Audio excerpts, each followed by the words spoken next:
এবার নজর রাখতে হচ্ছে হাওড়ার ঘটনার দিকে। হাওড়ার গোলাবাড়ির ঘটনা মনে আছে আপনাদের, আবাসনে বৃদ্ধ খুন, আর সেই খুনের ঘটনার কিনারা করল পুলিশ। গ্রেফতার অভিযুক্ত, সিসি ক্যামেরার ফুটেজে এই খুনের হদিশ। গ্রেফতার গোবরডাঙ্গার বাসিন্দা প্রসেনজিৎ চৌধুরী।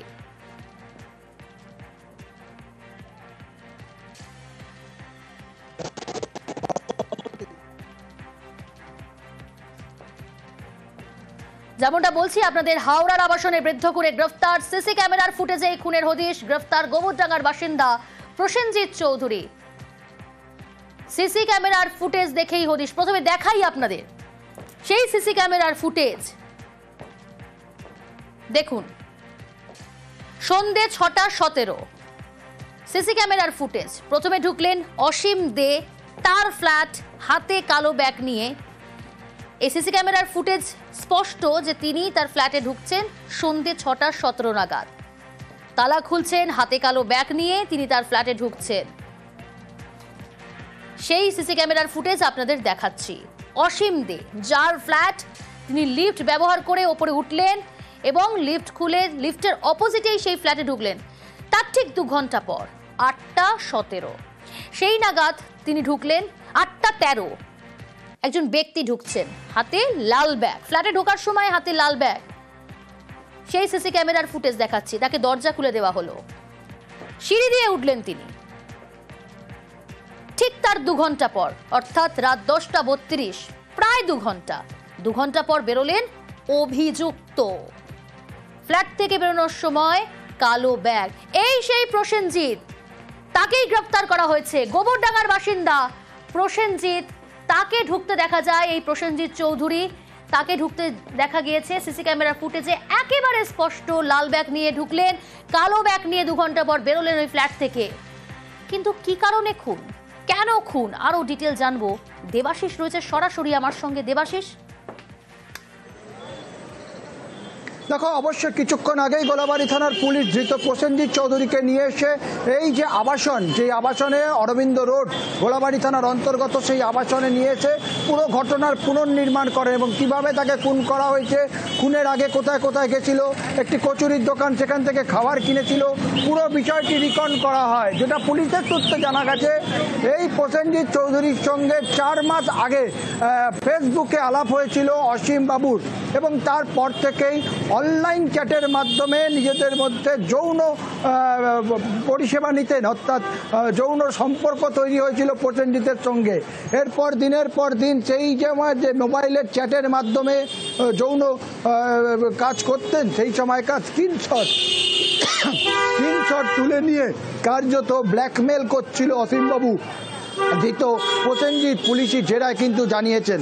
অর্থাৎ এই যে ব্ল্যাকমেলের পর গত কয়েকদিন আগে শালকিয়া, মানে আমরা যেখানে দাঁড়িয়ে রয়েছি যে ফ্ল্যাট, তার থেকে দিলচোড়া দূরত্বে হচ্ছে বাদাঘাট লঞ্চঘাট, সেখানেই প্রথম প্রসেনজিতের সঙ্গে দেখা করেছিলেন অসীমবাবু, এবং তাকে এই যে গত বৃহস্পতিবার সেখানে ডেকে পাঠানো হয়, এবং সে যখন আসতে না চাইলে তাকে কার্যত ব্ল্যাকমেল করে তার ছবি সোশ্যাল মিডিয়ায় ছেড়ে দেওয়া হবে সেই ভয় দেখিয়ে এই ফ্ল্যাটে, অর্থাৎ গোলাবাড়ি থানা অন্তর্গত এই ফ্ল্যাটে যেখানে খুন হয়েছিলেন অসীমবাবু, সেই ফ্ল্যাটে ডাকা হয়। সেখানে যৌন কাজে লিপ্ত হয়েছিল, শারীরিক সম্পর্কে লিপ্ত হয় দুজন মিলে, এবং একবার নয় দুবার শারীরিক সম্পর্কে লিপ্ত হয়েছিল অসীমবাবু এবং প্রসেনজিৎ। সেখানে মদ্যপান করা হয়েছিল, বাইরে থেকে খাবার নিয়ে এসে খাবার খাওয়া হয়েছিল। তবে তার পরিবারের তরফ থেকে, অসীমবাবুর পরিবারের তরফ থেকে বলা হয়েছিল অসীমবাবু মদ্যপান থেকে শুরু করে সিগারেট কোনো কিছু নেশা করেন না। কিন্তু এক্ষেত্রে দেখা গেছে পুলিশ সূত্রে খবর, বা পুলিশ যে ডকুমেন্টস পেয়েছে, ভিতর থেকে যে নমুনা পেয়েছে, তাতে অবশ্যই মদ্যপান করেছিলেন অসীমবাবু, এবং মদ্যপান করার পর তিনি যখন বেহুশ হয়ে যায়, তখনই তার মাথা একেবারে খাটের ধারে যে চৌকি ছিল তার পাশে যে দেওয়াল ছিল, সেই দেওয়ালে মাথা ঠুকে অসীমবাবুকে খুন করে প্রসেনজিৎ, এবং তার আঙুল থেকে আংটি এবং সেই যে মোবাইল, যেই মোবাইলে এটাই বোঝার চেষ্টা করবো দেবাশিস। তুমি যেমনটা বলছিলে, একদিকে যখন তাকে ব্ল্যাকমেল করা হতো, তাকে বারবার ফোন করে ডাকা হতো, জোর করে যৌন সম্পর্কে লিপ্ত হওয়ার চেষ্টা করেছিলেন ওই বৃদ্ধ, তাহলে চুরি করলো কেন প্রসেনজিৎ চৌধুরী? তার আংটিগুলো কোথায়, কেন সেইগুলো নিয়ে নিল? দেখো, প্রসেনজিৎ এখনো পর্যন্ত জিজ্ঞাসাবাদে যেটা জানিয়েছে, প্রসেনজিৎ বারবার করে অসীমবাবু তাকে ডাকলেও তাকে কিন্তু সেভাবে কোনো পয়সা কড়ি তাকে দিত না, পয়সা কড়ি দিত না, এবং শুধুমাত্র গাড়ি ভাড়া যাতায়াতের পয়সা সেই পয়সাগুলিতে পেত, বাকি কোনো পয়সা পেত না।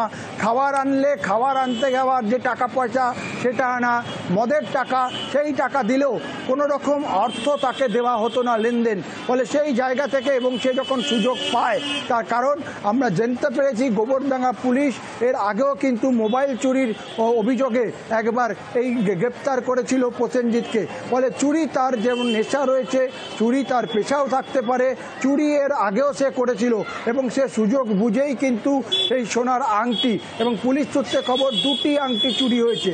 প্রসেনজিৎ জানিয়েছে সে 2টি আংটি নিয়ে গেছে, তাহলে আর আংটিগুলো গেল কোথায় সেটা নিয়েও প্রশ্ন হবে। আরও 4টে আংটি ছিল কিনা সেটা নিয়েও কিন্তু তদন্ত হবে। তবে চুরি করা এবং এই যে হোমোসেক্সুয়াল সেই যে কাজকর্ম তা কিন্তু আগেও করেছে প্রসেনজিৎ কিন্তু বিভিন্ন জনের সঙ্গে প্রসেনজিতের আগেও অনেক একাধিক ব্যক্তির সঙ্গে সম্পর্ক ছিল, এবং ব্যক্তিকে এবং এই সমস্ত বিষয়গুলো পুলিশ আধিকারিকরা জেরা করে কিনারা করার চেষ্টা করছে। আমাদের নজর থাকবে হাওড়ার দিকে। বর্ধমানের জামালপুরের ত্রাস ফিরোজ শেখ, এলাকার বেতাজ বাদশাহ ফিরোজ, কিন্তু কেন বলছি, প্রেমিকার জন্য তাজমহল বাড়ি, কয়েকশো বিঘা জমি দখলের অভিযোগ তার বিরুদ্ধে। অর্থাৎ জমি দখল করে প্রেমিকার জন্য তাজমহল বাড়ি। এত টাকা কোথা থেকে, কিভাবে এই জমি জবরদখল করলো? শরদিন্দু রয়েছে, আরো ডিটেল জানাবে আমাকে। শরদিন্দু,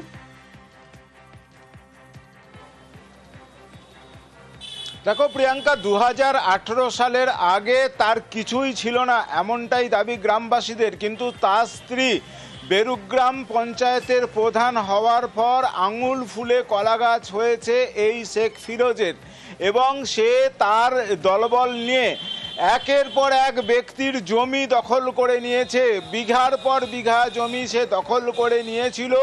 শুধু তাই নয়, মসজিদের জমি বিল্ডিং দখল করে সেখানে জিমনাসিয়াম খুলেছিল, এবং বাঁধের ধারে একটা বিশাল জায়গা দখল করে নিয়ে সেখানে সে বিশাল গোডাউন, গাড়ির গ্যারাজ তৈরি করেছে। এই রকম তার বিরুদ্ধে অভিযোগ ভুরি ভুরি, এবং তার দাপটে এলাকার মানুষ কথা বলতে পারত না। এবং এলাকার দুটি সারের দোকানের মালিকের সঙ্গে আমরা কথা বলেছি, তাদের বক্তব্য 1 থেকে 1.5 লক্ষ টাকার সার সে নিয়ে গেছে, কোনো রকম পয়সা দেয়নি। উল্টে তাকে যখন তাগাদা করা হয় সে 50,000 টাকা জরিমানা করে। কেন তাকে তাগাদা করা হলো?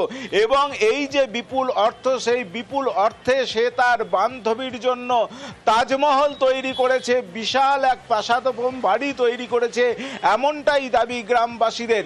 সব মিলিয়ে একদিকে যেমন জমি দখল করা, তেমনি বাংলা আবাস যোজনার প্রাপকদের কাছ থেকে 20,000 টাকা করে তোলা আদায়, এবং বিভিন্ন জায়গা থেকে সার নিয়ে সে তার দাম না দেওয়া, এবং পরের জমি হাতিয়ে নেওয়া, এই সব বিভিন্ন অভিযোগ উঠছে এই পঞ্চায়েত প্রধানের স্বামীর বিরুদ্ধে। যদিও তার অভিযোগ সমস্ত তার বিরুদ্ধে ওটা অভিযোগ ভিত্তিহীন, মিথ্যা, এবং তার ব্যবস্থা নেওয়া হচ্ছে শরদিন্দু জন্যই তার বান্ধবীর বাড়ির সামনে আনা হচ্ছে। দেখো, দলের পক্ষ থেকে ইতিমধ্যেই দলের সর্বোচ্চ নেতৃত্বের কাছে বিষয়টি গেছে, অভিযোগ জমা পড়েছে। দলের জেলা সভাপতি তিনি জানিয়েছেন, রবীন্দ্রনাথ চট্টোপাধ্যায়, যে অভিযোগ খতিয়ে দেখা হচ্ছে, অভিযোগের সত্যতা মিললে প্রয়োজনীয় পদক্ষেপ নেওয়া হবে। প্রিয়াঙ্কা, আমি গরিব মানুষ, আমার মা সরকার থেকে ঘর পেয়েছে, তাই এখান থেকে 20,000 টাকা নিয়েছে ফিরোজ। আপনারা দিলেন কেন? কি করে চাপে দিতে হয়েছে, না দেবো না, টাকা এই দেবো না, এই দেবো না করছে, টাকা দেবো না, এই দেবো না। মাল নিতে এসেছিল ফিরোজ বা ওর সঙ্গভঙ্গ যারা এসেছিল, সার নিল, দিয়ে বলে পয়সা দিচ্ছি বলে লোড করে নিয়ে চলে গেল, দিয়ে বলে একটু পরে দিচ্ছি, চাইতে গেলে হুমকি হামকা মারবো, এইসব দোকান বন্ধ করে দেবো এইসব বলে, দিয়ে পয়সা করি আর চায় না ভয়েতে। ওই 1,09,000 টাকা মতো মাল নিয়েছিল টোটালে 2 বছর মিলিয়ে। 25,000 টাকা পেমেন্ট দিয়েছিল আমাকে, বাকি টাকা দেয়নি। দেয়নি। চাইতে গেলে চা যাবে না, চাইলে মারধর, না দোকানে চাবি দিয়ে দেবো, এইসব কথাবার্তা বলে, যেন ভয়ে চাই না। আমি তো ঘটনাটা ঠিক জানি না, আমি খবর নিয়ে দেখবো, যদি সত্যি হয় তাহলে দল নিঃসন্দেহে ব্যবস্থা নেবে, দলকে জানাবো।